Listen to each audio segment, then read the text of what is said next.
হাদিস শরীফে আসছে নবীজি বলেন আন্নাহু জাআলা সিয়ামাহু ফারিজা, আল্লাহ রোজাকে ফরজ করেছেন, ওয়া কিয়ামা লাইলিহি তাতাওয়া, নবীজি রমজানের রাতে ইবাদত করাকে অতিরিক্ত করেছেন।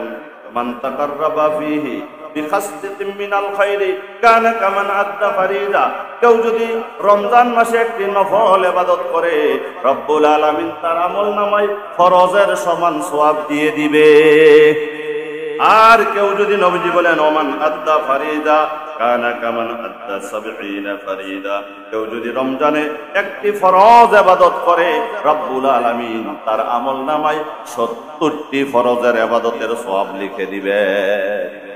কম পক্ষে 70, অন্য জায়গায় আসছে 700, অন্য জায়গায় বলছে আরো বেশি। সুবহানাল্লাহ বলেন। তাহলে আপনি যদি এক রাকাত নামাজ পড়েন কম পক্ষে 70 রাকাত, একবার সুবহানাল্লাহ কম পক্ষে 70 বারের সমান, একবার দুরূদ শরীফ কম পক্ষে 70 বারের সমান। সুবহানাল্লাহ কম, বেশির তো কোনো শেষই নাই। হাদিস শরীফে নবীজি বলেন ওহুয়া শাহরুস সবরি, এটা ধৈর্যের মাস। কিসের মাস? ধৈর্যের মাস। আপনার একজনে গালি দিছে, রাগারাগি করছে, আপনি কোন বাইরে রোজা রইছি, উত্তরটা দিলাম না, তাহলে ধৈর্যের মাস নি, এটা ধৈর্য ধরার মাস। সুবহানাল্লাহ কোন। নবীজি বলেন ওয়াসসাবরু সাওয়াবুল জান্নাহ, ধৈর্যের জায়গা হলো জান্নাত। ধৈর্যের জায়গা কি? অনেক মানুষ আছে কত কষ্ট অত্যাচার সহ্য করে ধৈর্য ধরে নি, কোথায়ও বিচার নাই, কোথায় অসুবিধা নাই, সে ধৈর্য ধরে। আল্লাহ রাসূল বলেন ধৈর্যের জায়গা হলো আল্লাহর জান্নাত। সুবহানাল্লাহ সুবহানাল্লাহ। ওয়া শাহরুল মুআসা, সহানুভূতির মাস। ওয়া শাহরু ইউজাদু ফীহি রিজকুল মুমিন, সহানুভূতি মানে একজন একজনকে ছাড় দেয়। অন্য মাসে বলছে তুমি 8 ঘন্টা কাজ করতে হবে, এই মাসে বলছে যাও 30 মিনিট কমাই দিলাম, 1 ঘন্টা কমাই দিলাম। আর দিছিনি, দেওয়াই উচিত। সুবহানাল্লাহ কোন। এটা সারের মাস, সহানুভূতির মাস। একজন একজনকে সহযোগিতা করে। ভাই ডাকে, ভাই ইফতার কইরা যান, ভাই ইফতার কইরা যান। অন্য মাসে ডাকেনি, ইফতার কইরা যান। তাকে এই মাসে ডাকে, ভাই ইফতার কইরা যান, ভাই আমার বাড়িতে আসেন, আমার বাড়িতে আসেন। এক গ্লাস পানি দিয়া হলো মেহমানদারির চেষ্টা আছে না নাই? এটা সহানুভূতির মাস।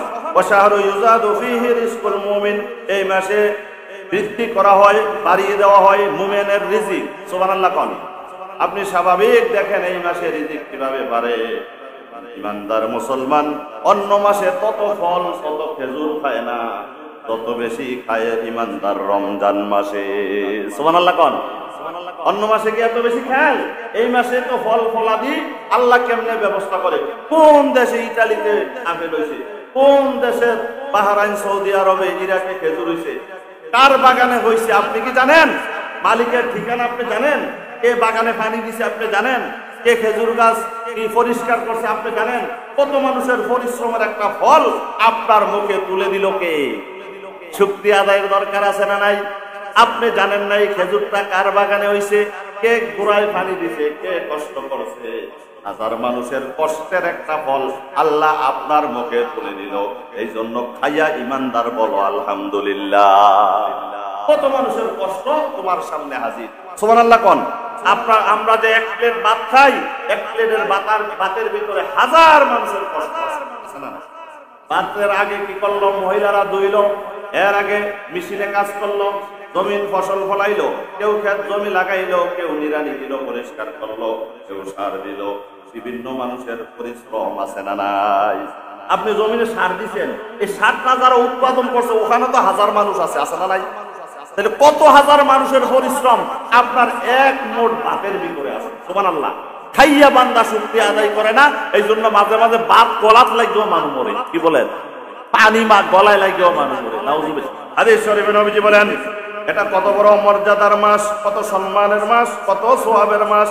যদি তৌফিক থাকে একটা রোজাদারকে ইফতার করাও, নবীজি বলেন মান ফাত্তারা ফীহি সাইমা কানা লাহু মাগফিরাতুল লিযুনুবিহি, কেউ যদি কোন রোজাদারকে ইফতার করায় রব্বুল আলামিন তাকে 3টা নেয়ামত দান করবে। সুবহানাল্লাহ। কয়টা বলেন? 3টা নেয়ামত দান করবেন। হাদিস শরীফ থেকে বলছি, নবীজি বলেন কানা লাহু মাগফিরাতুল লিযুনুবিহি, কেউ যদি রোজাদারকে ইফতার করে 1 নাম্বার তার জিন্দেগীর গুনাহ আল্লাহ মাফ করে দিবে। 2 নাম্বার ওয়া ইত্তাকু রাকাবাতিহি মিনান নার, জাহান্নামের আগুন থেকে আপনারে আল্লাহ মুক্তি দিয়া দিবে। সুবহানাল্লাহ কও। জাহান্নাম থেকে মুক্তি পাওয়ার দরকার আছে না নাই? কারণ জাহান্নামের আগুন দুনিয়ার আগুনের চেয়ে 70 গুণ তাপমাত্রা বেশি। দুনিয়ার আগুনে হাতরা দিলে হাতরা 5 মিনিট রাখা যায় না, জাহান্নামের আগুনে একটা সেকেন্ড তো রাখা যাবে না, ঠিক কিনা? 70 গুণ বেশি তাপমাত্রা। তাহলে 2 নাম্বার কি করলো আল্লাহ? আপনাকে জাহান্নাম থেকে মুক্তি দিল। 3 নম্বরে ওয়াকানা লাহু মিসলু আজরিহি, ওই রোজাদার রোজা রেখে যত সওয়াব পাইলো সমান সওয়াব এক্সট্রা আল্লাহ আপনারে দিয়ে দিল। সুবহানাল্লাহ কোন? রোজাদার রোজা রেখে যতটুকু সওয়াব অধিকারী হইল আলাদাভাবে সমান সওয়াব আল্লাহ আপনারে দিয়ে দিল।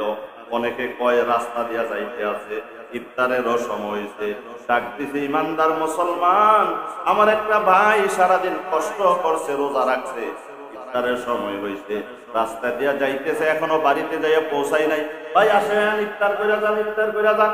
এই লোক কি বলে, সারাদিন রোজা রয়েছি তোমারে দিতাম। কেন? সারাদিন রোজা রয়েছি তোমারে সওয়াব দিতাম। আচ্ছা, আল্লাহ কি আমনের সওয়াবতে অর্ধেক নেওয়া লাগবে আল্লাহ? কেন? আল্লাহ রহমান রাহিম না? আল্লাহ গাফুরুর রাহিম না? আল্লাহর যে পাওয়ার কথা এটা তো আপনি বুঝলেন না। আল্লাহু গানিয়ুন ওয়া আনতুমুল ফুকারা, পৃথিবীতে যত ধনী আছে সবাইকে আমার আল্লাহ বলেন তোমরা ফকির। তোমরা কি ফকির? আর আমি আল্লাহ ধনী। সুবহানাল্লাহ কও। আল্লাহ বলেন আমি আল্লাহ ধনী, পৃথিবীতে 1000 কোটি টাকার মালিক সো আল্লাহ, সবাইরে বলছে তোমরা ফকির। তোমরা জানবাই কি? আল্লাহু ইয়ালামু ওয়া আনতুম লা তা'লামুন, আল্লাহ সব কিছু জানে আর তোমরা তেমন কিছু জানো না, ঠিক কিনা? আল্লাহ আলাদাভাবে সওয়াব দিতে পারে কিনা? ইন্নাল্লাহা আলা কুল্লি শাইইন কাদির, Allah is expert for all subject, আল্লাহ পারে না কিছু নাই। সুবহানাল্লাহ বলেন। আলাদাভাবে আল্লাহ আপনারে সওয়াব দিবে। এবার সাহাবায়ে কেরাম প্রশ্ন করেন, হুজুর কেমনে আমরা ইফতার করাইবো? অনেক সময় তো আমরা পাই না, কি দিয়ে আমরা ইফতার করাবো? নবীজি এই হাদিসে বলে দিলেন, মান ফাতরা সাইমা আলা মাযাকাতি লাবানিন আও তামারাতিন আও শারবাতিন মিন মাইন। ওই তোমার কিচ্ছু নাই, তুমি কি দিয়ে ইফতার করাইবা? 1 নাম্বার হয়তো একটু দুধ দিয়ে ইফতার করাইবো, অথবা একটা খেজুর দিয়ে করাইও, অথবা 1 গ্লাস পানি দিয়ে করাইও। এটি ভাড়া যাইব নিও না বেশি পয়সা লাগবে? বলছে একটু দুধ দিয়া অথবা একটা খেজুর দিয়ে ইফতার করাবা, অথবা 1 গ্লাস পানি দিয়ে ইফতার করাইলে আল্লাহ ওই 3টা পুরস্কার তোমারে দিয়ে দিবে। কত বড় রহমান রাহিম আল্লাহ। সুবহানাল্লাহ। নবীজি বলেন, ওমান আশবা সাইমা, কেউ যদি রোজাদারকে তৃপ্তি সহকারে খাবার খাওয়ায়, সাকাহুল্লাহু মিন হাইতি শারবাতান লা ইয়াজমাউ হাত্তা ইয়াদখুলাল জান্নাহ। নবীজি বলেন, কেউ যদি কোনো রোজাদারকে দিনের বেলায় আবার তৃপ্তি সহকারে খাওয়াইয়েন না, রাতের বেলায় যদি তৃপ্তি সহকারে খাওয়ায়, আল্লাহ হাউজে কাউসার থেকে নবীজির মাধ্যমে এমন ভাবে হাউজে কাউসার পান করাইবে, জান্নাতে যাওয়ার আগে আর কোনোদিন পিপাসা লাগবে না। 50,000 বছর আর পিপাসা লাগবে না, কেউ যদি রোজাদারকে তৃপ্তি সহকারে খাবার খাওয়াইতে পারে। সুবহানাল্লাহ করে। নবীজি বলেন, ওমান খাফফাফা আন মামলুকিন ফিহি কাফারাল্লাহ ওয়া আতাকাহু মিনান নার, কেউ যদি তার অধীনস্থ কর্মচারীরে কাজ একটু হালকা করে দেয়, অন্য মাসে 10 ঘন্টা ডিউটি, 8 ঘন্টা ডিউটি, রমজান মাসে আপনি 1 ঘন্টা কমাই দেন, আপনার হাতে সুযোগ থাকে, অথবা 10টা মিনিট কমাই দেন, ভাই সারাদিন কাম করছ, রোজার খাতিরে 10 মিনিট কম করবি বা 30 মিনিট কাজ কম করবি, এই ছাড়টা যদি আপনি দিয়ে দেন, আল্লাহ আপনার গুনাহ মাফ করে দিবে। তাহলে ছাড় দেওয়ার দরকার না? রমজান মাস এটা ছাড়ের মাস, সহানুভূতির মাস, ভালোবাসার মাস। জোরে জোরে কোন সুবহানাল্লাহ। এই জন্যই মাহে রমজানুল মুবারকে আমরা ছাড় দেওয়ার চেষ্টা করব। রমজানুল মুবারকে তৌফিক থাকতে ইফতার করানোর চেষ্টা করব।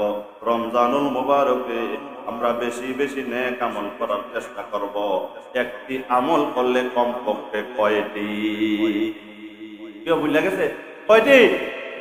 একটি আমল করলে কমপক্ষে 70। জোরে কোন সুবহানাল্লাহ।